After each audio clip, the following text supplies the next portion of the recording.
pour moi, en gros, mon match, il est quasiment perdu, tu vois, dans ma tête. Et je me dis, perdu pour perdu, il faut que je me donne à fond. Et si j'ai une seule chance, même si elle est minime, de gagner, il faut que j'exploite à fond. Et c'est limite dans cette configuration-là que j'ai le mieux joué. Tu écoutes la chaîne The Court, s'entraîner au tennis avec des pros. La chaîne de ceux qui veulent prendre le contrôle de leur jeu et de leur match pour pouvoir gagner et se surpasser sur le terrain. J'invite chaque semaine des acteurs du tennis en France, joueurs, entrepreneurs, coachs. Viens discuter avec nous, je diffuse un épisode chaque dimanche matin. Et n'oublie pas de t'abonner à la chaîne pour ne rien manquer. Dans cet épisode, tu pars à la découverte d'Antoine Hoang. Antoine a 24 ans et il fait partie des meilleurs joueurs français. Il a notamment atteint le top 100 ATP l'an dernier. Et dans cet épisode, tu vas écouter quelle est sa vie, son parcours, et également son premier Roland avec une super belle victoire, une deuxième belle victoire et une défaite au troisième set contre Gaël Monfils sur le central de Roland. Tu vas notamment écouter aussi quelle est sa vie au quotidien, comment est-ce qu'il s'entraîne. Je te laisse écouter mon épisode avec Antoine. Bonne écoute.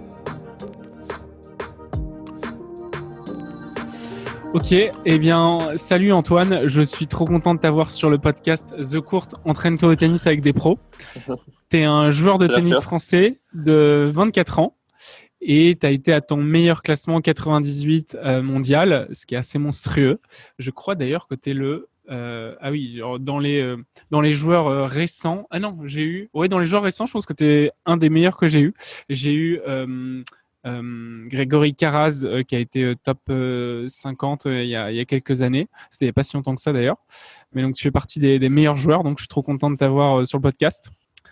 Et j'aime bien, avant de te demander de te présenter, j'ai une première question à te poser. C'est quoi ta plus belle victoire? C'est sans aucun doute celle à Roland contre Verdasco. Parce que voilà, pour toutes les émotions qu'il y avait. Et voilà, donc salut Arthur. Et ouais, je suis ravi de faire ce podcast-là avec toi. Et voilà, j'espère qu'on passe un bon moment. Ah bah, trop cool. Alors, parle-moi un petit peu de cette victoire contre Verdasco parce que je veux absolument qu'on en parle. Raconte-nous un peu la philosophie du match, comment ça s'est passé, qu'on rentre dedans là, avant de te présenter. C'était déjà le deuxième tour de Roland, donc j'ai eu la wildcard et déjà rien quand j'ai eu l'annonce de la wildcard de la Fédé, j'étais aux anges. Et premier tour contre Doumour, c'était un match assez tendu quand même pour moi parce que c'était une première. Et finalement, je m'en sors en 4-7 contre un joueur qui est quand même solide, qui est très hargneux, etc. Donc c'était une bonne victoire. Et le deuxième tour, je suis arrivé vraiment dans l'état d'esprit de profiter au maximum. Et je savais que je jouais Velasco, j'étais vraiment pas le favori du tout. Mais au fond de moi, je me suis dit, voilà, si j'ai une chance quand même de l'embêter, je vais tout faire pour le faire parce que ça va être marrant de voir si j'arrive à le pousser dans ses retranchements, etc. Et puis, dès le début, en arrivant sur le cours numéro 1, je me sentais super bien. Le public était derrière moi et tout. Donc voilà, c'était vraiment un super souvenir, des super sensations. Je pense à un bon niveau de jeu. Et le scénario est top avec un public qui pousse du premier au dernier point, etc. J'offre des balles de 7, j'arrive à passer devant et à gagner. Donc c'est super souvenir. Comment t'as dormi la nuit d'avant?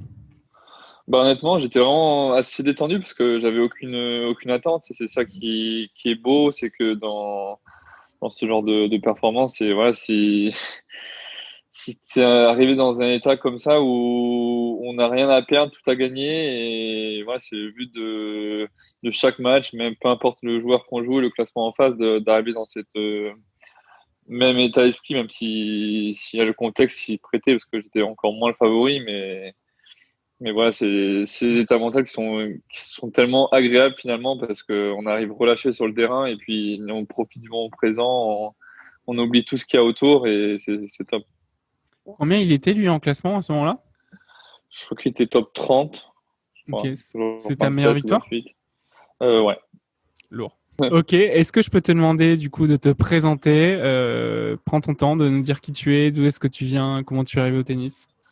Alors moi je viens de Toulon à la base, et j'ai commencé le tennis très très tôt avec ma famille, parce que tout le monde est passionné de tennis dans la famille, et on a même un cours de tennis dans le jardin, donc Non. ça joue beaucoup au tennis.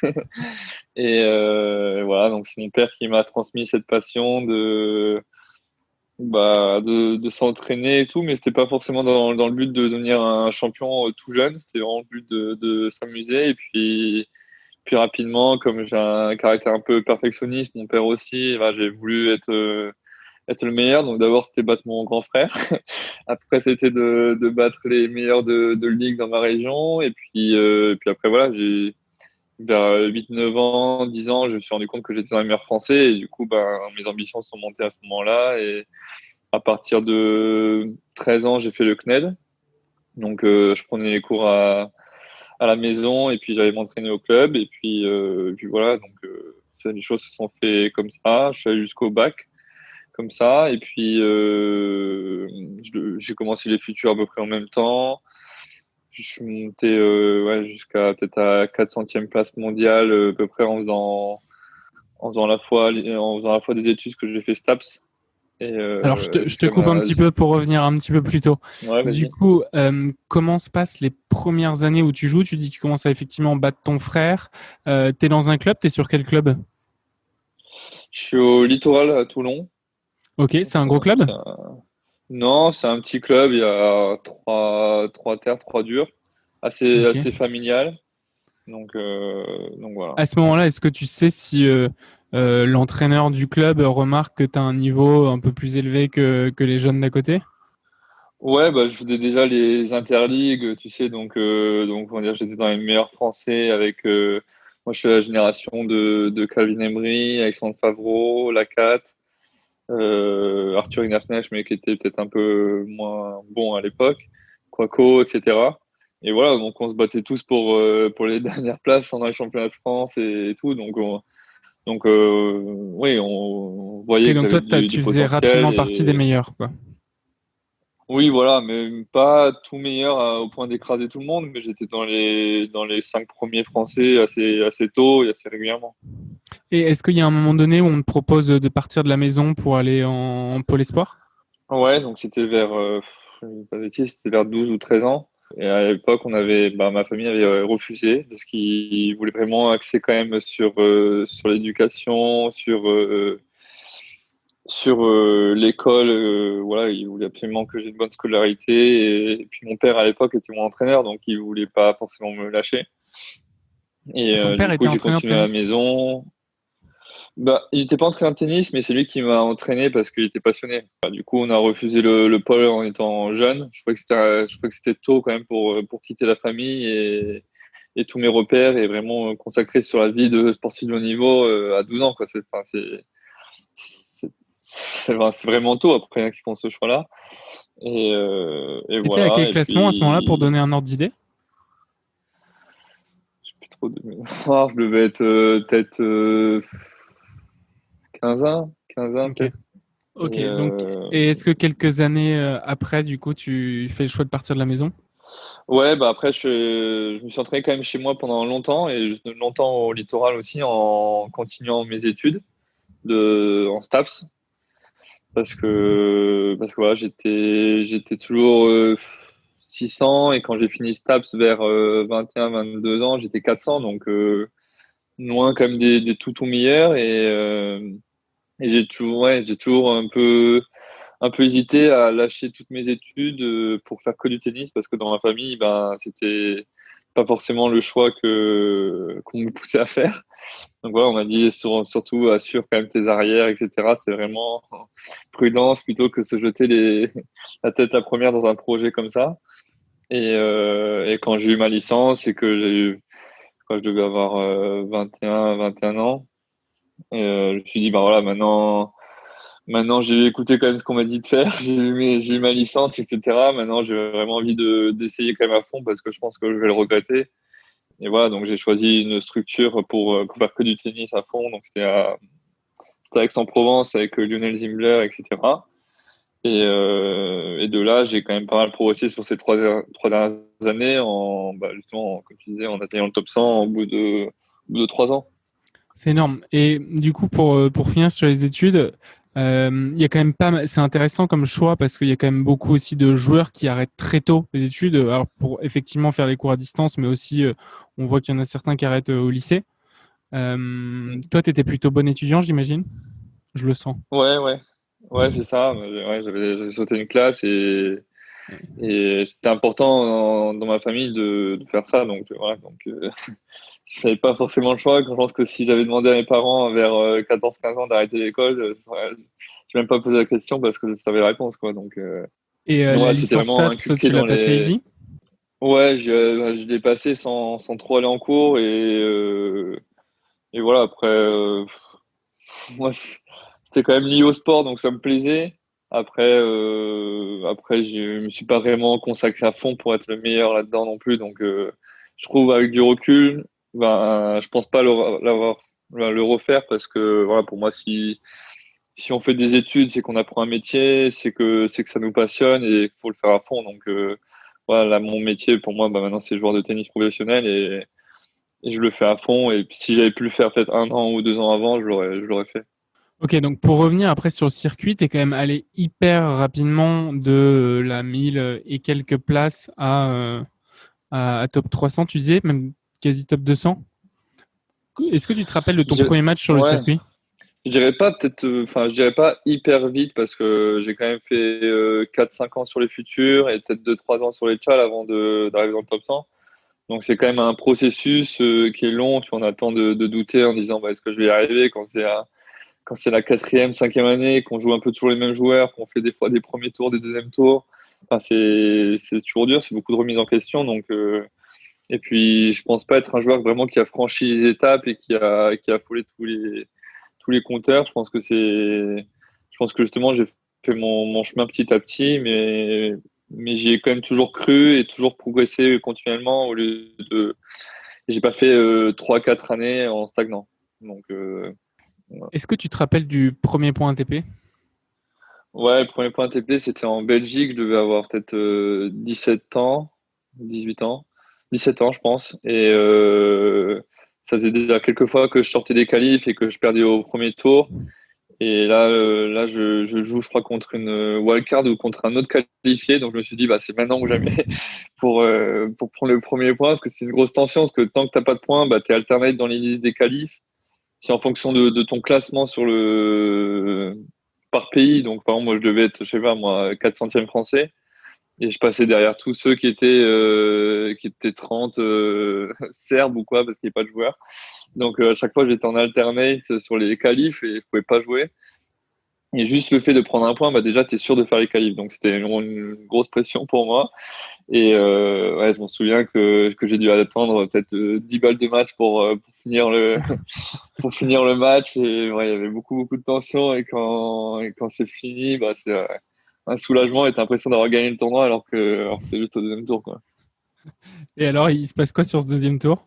Deuxième tour, j'en souviens même plus, tu vois. Je sais juste que j'ai pris un point sur ce tournoi-là, mais c'est tout. Ok, sur les premiers tournois futurs que tu fais, est-ce que tu gagnes un futur assez rapidement? Non, non, pas du tout. Justement, je pense que j'ai dû attendre peut-être bien 2 ans, 2 ans et demi avant de faire ma première finale, etc. Et même pas le gagner. Je pense que le gagner, j'ai dû attendre 3 ans, donc c'est quand même assez long, tu vois. Et par contre, voilà, une fois que j'en ai gagné, ben, je faisais demi-finale régulièrement et etc. Donc mon classement, en fait, il a fait que monter, mais il n'est pas monté d'un coup et pas redescendu d'un coup non plus. Donc, ouais, comme je disais, j'ai une progression assez homogène et stable. Elle était où ta première victoire en futur? Il me semble que c'est en Tunisie sur terre battue en février. Donc, quand personne joue sur terre, je crois. Et après, la deuxième, c'était en Belgique l'été. Un tournoi qui me tient quoi à cœur, parce qu'en plus, ouais, j'étais super bien accueilli là-bas et j'en étais tous pour moi et tout, donc c'était cool, c'était à Eupen. Et, C'était lequel tournoi? et voilà, je crois que c'était Eupen. Mais tu vois, Ok. finalement, j'ai peu gagné de titres, vraiment. Je crois que j'en ai gagné 4 et un Tchal. Mais je pense que c'est surtout ma régularité, tu vois. Donc, Hmm. pour mon Tchal, je suis monté top 100 en gagnant que un Tchal, donc c'est Hmm. pas énorme. Est-ce que tu as senti une différence de niveau énorme entre les challengers et les tournois futurs? J'ai pas senti vraiment une différence de niveau, mais plus on a les conditions de jeu. Donc, le fait qu'il y ait des changements de balles tout le temps, le fait qu'on puisse s'entraîner avec des balles neuves régulièrement, etc. Je trouve que c'est plus facile de jouer dans des conditions comme ça et tout le monde joue mieux. Hmm. Donc, euh, donc voilà, c'était. Puis c'est un peu comme à Roland. Je pense que la première année, quand je suis arrivé en Tchad, j'avais vraiment rien à perdre. Et du coup, j'étais vraiment l'outsider et enfin, je lâchais tous mes coups. Et il y a eu un peu cette phase un peu d'insouciance là où personne me connaissait. Et du coup, j'ai pu vraiment jouer mon jeu libéré et passer des tours assez rapidement en Tchad. Et voilà, je crois que je me suis toujours qualifié sur mes premiers challenges. Dans les 5 premiers challenges, je me suis toujours qualifié, alors que les qualifs, c'est quand même assez dense. Et après, j'ai fait de suite une demi qui m'a lancé pour quasiment être tableau de challenge régulièrement. Et voilà. Comment tu gérais ces matchs mentalement qui commençaient peut-être, bah, tu nous parlais un peu d'insouciance là. Est-ce que justement tu arrives avec cette insouciance et du coup ça te fait super bien jouer, mais est-ce que peut-être sur les moments un peu importants, tu es rattrapé par l'événement ou mentalement un peu plus sous tension? Comment tu gérais la pression mentale de ces tournois? Chaque fois, je me disais que j'étais pas le favori, ce qui était vraiment le cas. Et du coup, comme tu disais, j'avais beaucoup moins d'attentes et je me suis dit, bah, si j'ai une chance de gagner, bah, c'est vraiment en jouant mon jeu, c'est vraiment en osant, c'est vraiment, tu vois. Donc, dans ma tête, je m'étais formaté, tu vois, à me dire, bah, quoi qu'il arrive, même si c'est une balle de break, si je commence à retenir mes coups, je suis mort. Donc, tu vois, perdu pour perdu, il faut que j'y aille, il faut que. Donc, tu vois, j'avais cette espèce de confiance, mais en fait, c'est pas vraiment une confiance parce que je me suis dit, bah, pour moi, en gros, mon match, il est quasiment perdu, tu vois, dans ma tête. Et je me dis, Ouais. perdu pour perdu, il faut que je me donne à fond. Et si j'ai une seule chance, même si elle est minime, de gagner, il faut que je l'exploite à fond. Et c'est limite dans cette configuration-là que j'ai le mieux joué, plutôt que de me dire, bon, bah, ce match-là, il est pour moi, il faut absolument pas que je le perde. Et là, je trouve que c'est piégeux et c'est là où on a tendance à se crisper davantage. Hmm. Et c'est fou ça parce que effectivement j'ai l'impression que ça à tous les niveaux, même de joueurs, quelqu'un qui pourrait être je sais pas 15-3 et qui joue à 15, il va avoir tendance à être beaucoup plus libéré parce que bah, évidemment il est pas favori. Est-ce que dans l'autre sens pour toi, par exemple cette deuxième année où du coup tu engranges pas mal de points, peut-être t'es sur ta deuxième année de Tchal, tu sens la pression un peu inversée quand tu vas jouer des gars qui sont moins favoris? Ouais, encore la deuxième année de salle, bah, je continue ma progression et tout, Hmm. donc ça allait. Mais limite, je dirais que c'est limite plus maintenant, tu vois, où je me dis, bah, les gens me connaissent, ils s'attendent que j'aille souvent loin dans les chals et tout. Et puis voilà, tous les matchs sont durs. Il y a plein de jeunes qui jouent très bien, qui sont dans la même situation que moi il y a 2 ans, tu vois, où ils arrivent sur les chals, ils sont émerveillés, ils sont super contents d'être là et tout. Et puis pour toi, bah, c'est un peu un tournoi comme un autre et enfin, tu vois, tu te retrouves dans le piège inverse, tu vois, où t'es favori et puis finalement, voilà, pas jouer forcément ton jeu à fond parce que tu te dis que t'as à tenir et tout, donc faut vraiment sortir le maximum de ça. Et puis voilà, moi, je fais tout pour essayer de garder la même mentalité, entre guillemets, de jeune joueur qui veut progresser, qui a tout à gagner, qui va essayer de chercher les matchs, et puis voilà. Pour préciser à ceux qui nous écoutent, les challengers comme les futurs, c'est des tournois qui se déroulent toutes les semaines. Tu me corriges si je dis une connerie, Antoine, mais il y en a à peu Mm. près toutes les semaines, à peu près partout dans le monde. Et du coup, tu planifies tes tournées ou tu planifies bah, les tournois que tu vas faire un peu à l'avance. Toi, tu as tendance à te déplacer beaucoup. Est-ce que tu vas aller favoriser des endroits dans le monde ou des surfaces? Non, pas, non, je joue beaucoup en Europe quand je peux. Donc voilà, après, là, pour les plus gros tournois, que ce soit les grands chelems ou quand j'ai l'opportunité de faire des gros tournois à l'étranger, bah, je le fais, je prends l'avion et tout. Après, si c'est pour faire un challenger en Amérique du Sud ou en Asie, bah, je préfère autant le faire en Europe, même si c'est un peu toujours un style de joueur, même si voilà, je joue bien quand même sur toutes les surfaces. Donc voilà, je trouve que dans ma planif, j'essaie de rester quand même assez proche de Comment là où tu je vis m'entraîne. Je les trouve ça déplacements? plus confortable. C'est quelque chose qu'il faut apprendre parce que c'est loin d'être inné. On se retrouve voilà, les repères sont changés. Pour peu qu'il y ait du décalage horaire, ben, pendant quelques jours, on est fatigué, on sait pas pourquoi. Et puis voilà, faut prendre le jour et essayer de faire le maximum à chaque fois sans être trop perfectionniste des fois parce que c'est dur de bien jouer dans des conditions qui sont complètement différentes de chez soi, parce qu'on n'est pas habitué. Donc, ce soit les conditions climatiques, voilà, comme je disais, le décalage horaire et tout. Et voilà, c'est aussi un peu bizarre de voyager autant quand tu es jeune pour juste un tournoi. Tu vois, moi, des fois, ça me rajoute un peu de pression de me dire que bah, je suis parti une semaine avant ou 2 semaines avant pour l'Australie et puis tu as un match à faire. Tu te dis, bah, tu vois, pour rentabiliser les 3 semaines de tournée, si je fais faire ça en Australie, c'est pas bon, quoi. Donc voilà, faut essayer de ne pas se mettre de pression inutile à cause de ça. Ouais, j'avais fait un peu quelques mois de l'horreur en accompagnant mon frère Jules, où lui, il était Ouais. moins bien classé, du coup, il était 220e mondial, quelque chose comme ça, et 230, et il était potentiellement tableau des qualifs pour l'US Open, et il s'est retrouvé premier joueur out. Et donc on est Ah ouais. venu à l'US Open, on s'est préparé et tout, et finalement il joue pas. Donc genre c'est effectivement la semaine de l'horreur, tu sais, où Ouais, t'es venu quand t'attends, même, t'attends. ouais, t'attends, tu sais pas si tu joues, il y a peut-être des mecs blessés, il y a des mecs blessés qui au final font quand même 2-3 jeux sur le premier tour et abandonnent pour prendre le Pour prendre le prize. prize, ouais. Ouais. Et rebelote parce qu'il a fini, alors aucune excuse à lui, il aurait dû être meilleur évidemment, mais à l'Open d'Australie, quelques mois après, il est de nouveau premier out sur la liste. Donc cette notion de voyager, de pas être sûr des résultats, je trouve que c'est hyper angoissant, quoi. Ah oui, c'est sûr, bah, surtout que c'est souvent des investissements importants. Donc voilà, même quand je vais en Australie et que je suis en premier tour qualif, bah, je rentre limite dans mes frais, voire pas du tout, parce que souvent bah, j'ai 2 billets d'avion pour moi et mon coach.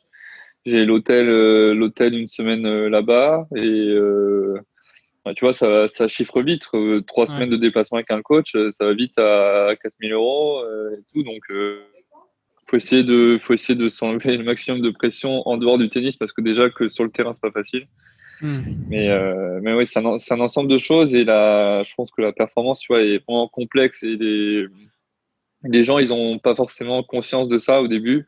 Ils disent bah, que tu joues au tennis en Australie ou à côté de chez toi, c'est pareil, etc. Enfin, non, enfin, quand tu y es et quand tu connais le circuit, tu sais qu'il y a plein de choses qui rentrent en ligne de compte et c'est pour ça d'ailleurs que souvent c'est plus facile de bien jouer quand on est à la maison, comme on dit, qu'ailleurs, quoi. T'as fait un Open d'Australie J'ai fait deux fois les qualifs. cette année et l'année dernière. Ouais, c'est ça. Est-ce que tu as Entre réussi à autres. passer un tour? Non, deux fois pour les tours, c'est pour ça que je le dis pas. Ok, alors et t'avais joué qui ces 2 années-là? Cette année, je jouais Maxime Janvier et l'année Ouais. d'avant, j'avais joué à Revalo, je crois. Ok, À pareil, c'est Revalo. hyper chaud et j'y pensais récemment. Aller jouer en Australie et jouer contre un Français, ça doit juste être tellement bizarre, quoi. Tu te dis, mais on aurait pu faire Ouais, le match. ouais, et puis enfin, je pense aussi, ouais, c'est un des premiers tournois de l'année, on a un peu un manque de repères, etc. Donc, au-delà du jeu, tu vois, qui est déjà compliqué parce que tout le monde joue bien, bah, il y a aussi le facteur mental qui rentre en ligne de compte et c'est vrai que le tennis, c'est un sport très, très compliqué, plus que ce qu'on imagine parce que c'est un sport individuel, tout rentre en ligne de compte et c'est vrai que l'aspect mental, là, on en parle beaucoup, mais c'est un aspect voilà, super important et encore plus à haut niveau. Pour revenir en 2019, donc tu as la wildcard pour faire Roland. Ouais, Comment tu reçois cette wildcard? Est-ce que tu es sur une échelle de 0 à 100, tu étais sûr de l'avoir à combien? je sais pas trop parce que j'ai jamais eu de wildcard de ma vie, donc tu vois, c'était la première. Hein. Donc même sur des challengers, bah, j'ai jamais été dans les plus jeunes, comme je te disais, tu vois, à 22 ans, j'étais 400, 450 et donc c'est loin d'être très bon. Et, euh, et voilà, donc j'ai toujours fait un peu mon petit bonhomme de chemin, un peu à l'écart de la Fédé, etc. Et là, que la Fédé m'a trouvé une wildcard, bah, c'est une grande reconnaissance et surtout c'était c'était un rêve qui devient réalité parce que Roland, j'avais l'habitude de le voir à la télé et c'est vraiment un des seuls tournois que je suivais à la télé et qui m'a donné envie de devenir pro. Donc c'était vraiment une immense fierté et voilà, j'étais super motivé. Ok, donc, et sans revenir sur les matchs dont on a parlé, le troisième match, du coup, tu joues Gaël Monfils. Ouais, c'est un Gaël Monfils sur le central pour la Ah, première fois, c'était top. c'était comment comme match? C'était assez impressionnant de rentrer sur le central et un peu crispant aussi parce que ouais, j'ai l'impression que c'était le match qu'on attendait et limite ouais, j'avais un peu le fait de confirmer un peu ce que j'avais fait il y a 2 jours et contre un joueur contre Gaël aussi qui demande à chaque fois de faire un ou deux coups en plus ou trois pour gagner un point, c'était très compliqué. Il est très chaud en plus cette journée-là, je n'étais pas forcément bien géré. Et du coup voilà, je pense que j'aurais pu mieux jouer, mais le contexte a fait, et puis le joueur en face a fait que c'était vraiment pas facile de jouer son meilleur tennis ce jour-là, quoi. Ça fait quoi en score? Ça fait 3-7, genre 6-3, 6-3, 6-4 ou 6-3, 6-3, 6-2. Ok. Plutôt un bon résultat, du coup, avoir une wildcard et passer 2 tours, perdre au troisième tour. Et beau prize money, j'imagine que c'est le plus beau prize que tu as pris à ce moment-là. Ouais, ouais, de loin, parce que sur les tchals, comme je te disais, avec les coachs et tout qu'on essaye d'avoir régulièrement et tout, bah on équilibre le budget et puis c'est vraiment les grands chelems qui font que bah on peut gagner sa bille ou pas et puis ça assure pendant 1 an ou 2 voilà, une stabilité financière pour monter sa team autour de soi qui est intéressante. Est-ce qu'il te reste encore des sous depuis ce moment-là? Ouais, oui, après faut payer les impôts quand même dessus.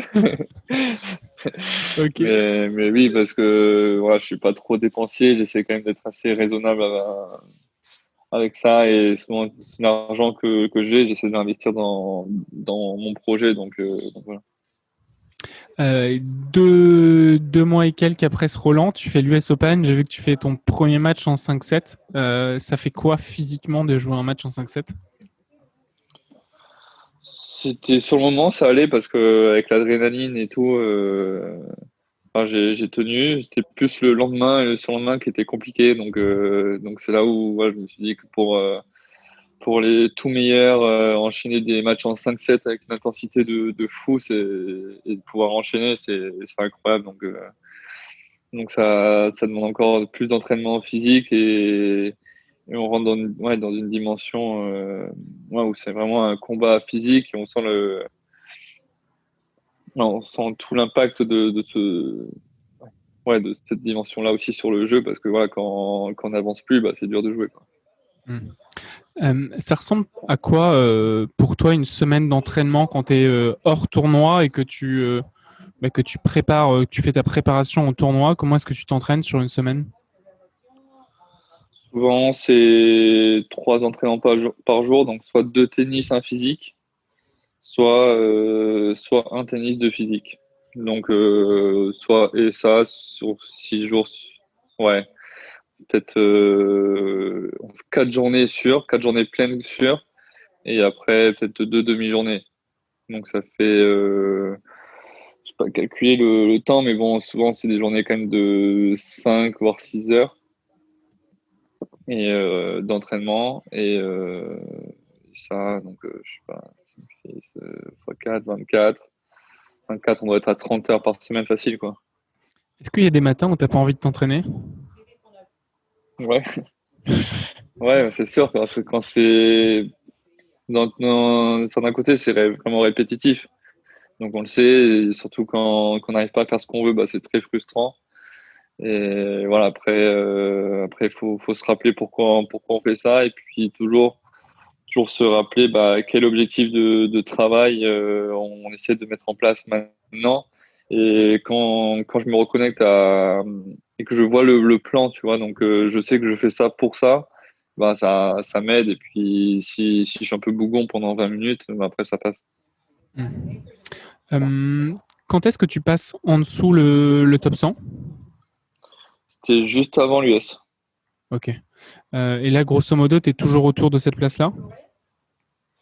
Non, là, je suis 125. Ok.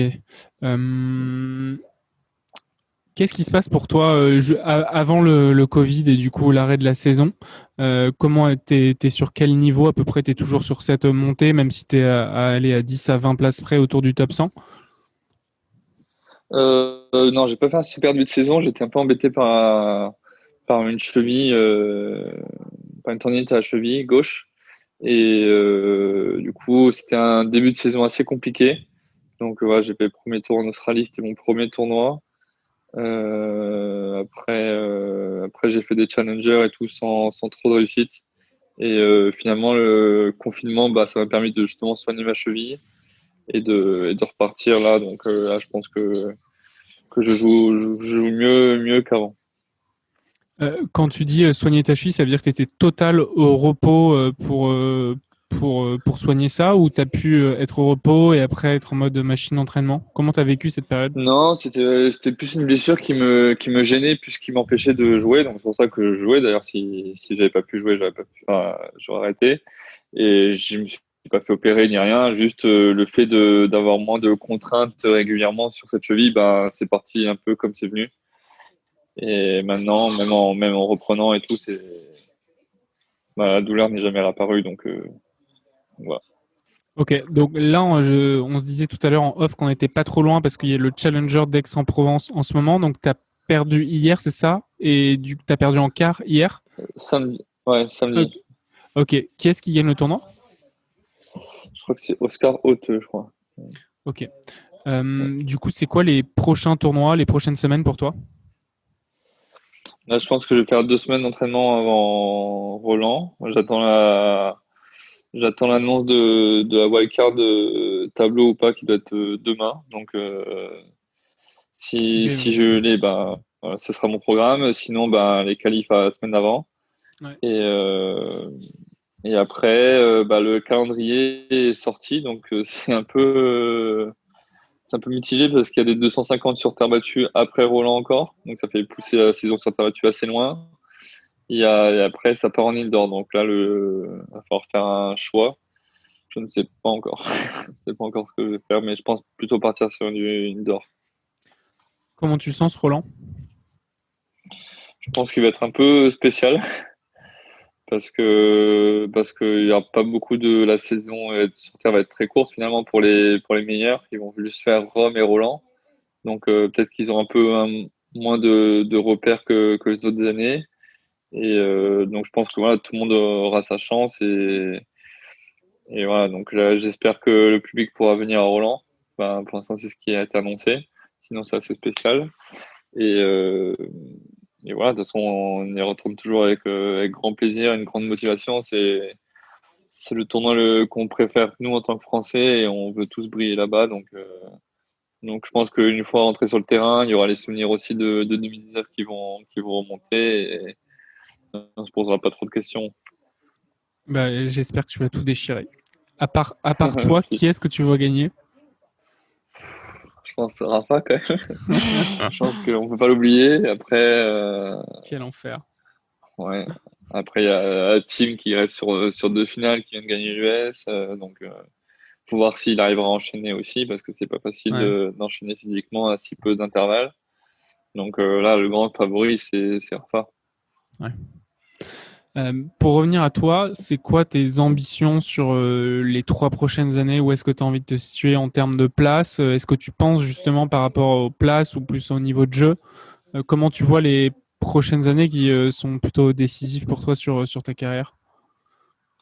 Ouais, bah maintenant, je vais avoir 25 ans et ouais, c'est le moment pour moi de vraiment passer un cap et c'est de m'installer dans le top 100 et de faire les plus gros tournois. Donc, c'est vraiment ça qui me pousse au quotidien.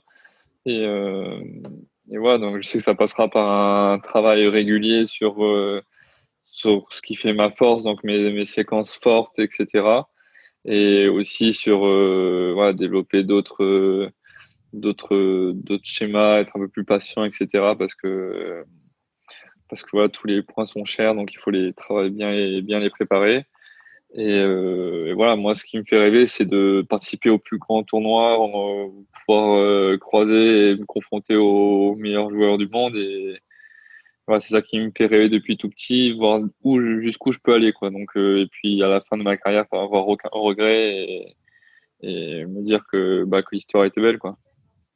Tu penses que tu peux descendre en dessous le top 20? On verra, je pense, étape par étape. Déjà, si je m'installe sous le top 70, après, et en me confrontant régulièrement aux meilleurs, j'aurais une idée plus claire sur la question, parce que pour l'instant, c'est pas vraiment les joueurs que j'ai l'habitude de jouer.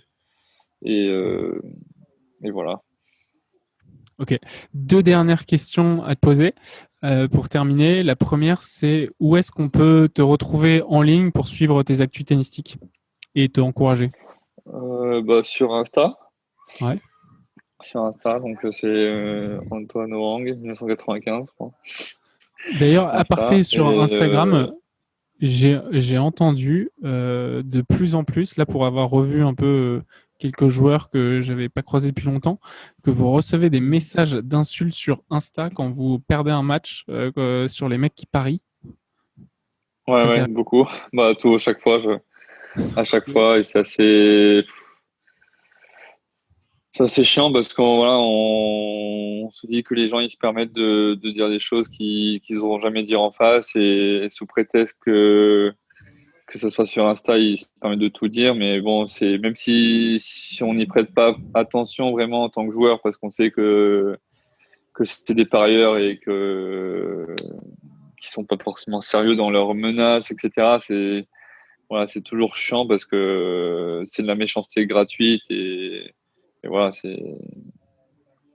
c'est un peu, je trouve, un peu les dérives de la société. Enfin, je trouve, les gens, ils se permettent de tout dire comme s'il n'y avait pas d'humain en face. Donc, c'est lourd. Enfin, je trouve ça hallucinant.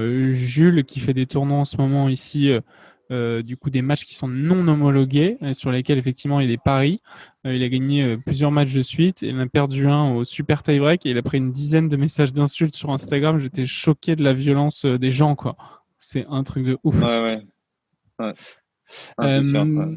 Dernière question. J'ai l'impression que les instances font pas assez de choses pour ça. Enfin, c'est ouf. Que ce soit Instagram ou même l'ITF ou l'ATP, on les signale ces gens-là et on a l'impression qu'ils sont impunis, qu'on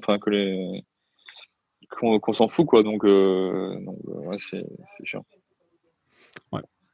Dernière question, Antoine. Si tu devais recommander à quelqu'un de passer sur le podcast The Court, Entraîne-toi au tennis avec des pros, qu'est-ce que tu pourrais recommander? Là, comme ça, t'es écrit. T'es Greg Barrère, tu l'as vu? Non. Non, tu l'as pas eu? Oui, super sympa. De toute façon, t'aimais déjà mes 2 meilleurs potes, Greg Jacques et Blabonze. Donc voilà, après, Jules, il doit en connaître pas mal sur tout ce qui est futur, challenger, etc., les à côté du tennis, NGT et tout le tennis français, il doit bien connaître ton frère, donc voilà, tu peux lui poser plein de questions. Ouais, et je note Greg Barrère. Cool. Écoute, merci Antoine, c'était super cool. Je suis ravi de t'avoir eu et je te souhaite le meilleur pour la suite de la saison. Merci. Et bon Roland. Ciao. Ciao. Merci. Si tu en es arrivé jusque-là, c'est certainement que tu as aimé l'épisode. Si tu as envie d'aller plus rapidement dans ta progression au tennis, je t'ai mis en dessous le lien d'une formation gratuite qui va te permettre de t'entraîner pendant 5 jours au coup droit. Cette formation a été réalisée avec Jules Marie, ancien 228e ATP, et déjà plus de 350 joueurs ont été entraînés. À bientôt!